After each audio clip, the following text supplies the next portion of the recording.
de choses à voir avec vous, mais juste sur le contexte international, Emmanuel Dupuis, parce qu'il est important. Vous avez suivi, tout comme nous, les soutiens clairs et sans ambiguïté de l'Espagne, l'Allemagne, la Belgique.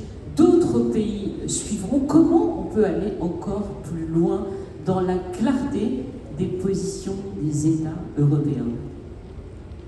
Alors, si l'on en croit le roi Mohamed VI dans son discours qu'il a prononcé en août dernier, le 69e discours pour la Révolution et le peuple, évidemment, il y a l'étape suivante qui n'est pour l'instant franchie par aucun membre du Conseil de sécurité, mis à part peut-être les États-Unis, d'aller au-delà du plan d'autonomie d'avril 2007, c'est-à-dire de la reconnaissance pleine et entière de la marocanité du Sahara. Pour l'instant, aucun pays de l'Union européenne ne l'a fait, et pour l'instant, à part les États-Unis en décembre 2020, aucun membre du Conseil de sécurité. Peut-être est-ce là l'étape supplémentaire. Quand vous évoquiez la position novatrice de l'Espagne ou de l'Allemagne, elle ne fait que confirmer celle qu'avait prise la France dès avril 2007. C'est-à-dire le fait que l'autonomie, selon l'article 1, alinéa 2 de la Charte des Nations Unies, fait partie du processus d'autodétermination.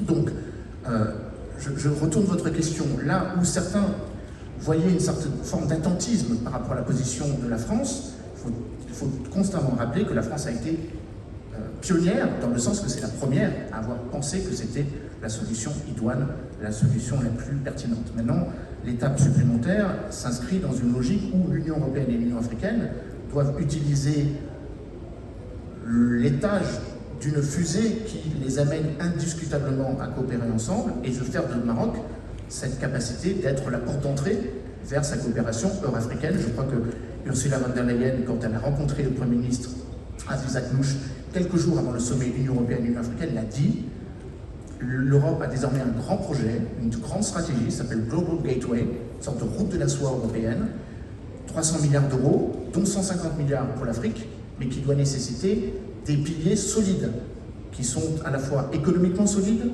et qui sont évidemment diplomatiquement viables. Le fait qu'il y a désormais une majorité, 90 pays, presque une majorité, des pays qui siègent à l'ONU qui ne reconnaissent pas le point de vue de la RASD et qui reconnaissent le fait que le plan d'autonomie est l'issue pour sortir, me semble qualifier le Maroc dans cette coopération Afrique, Méditerranée, Europe. ما تنساش تشترك في القناة وتفعل الجرس باش يوصلك جديد الفيديوهات من هسبريس.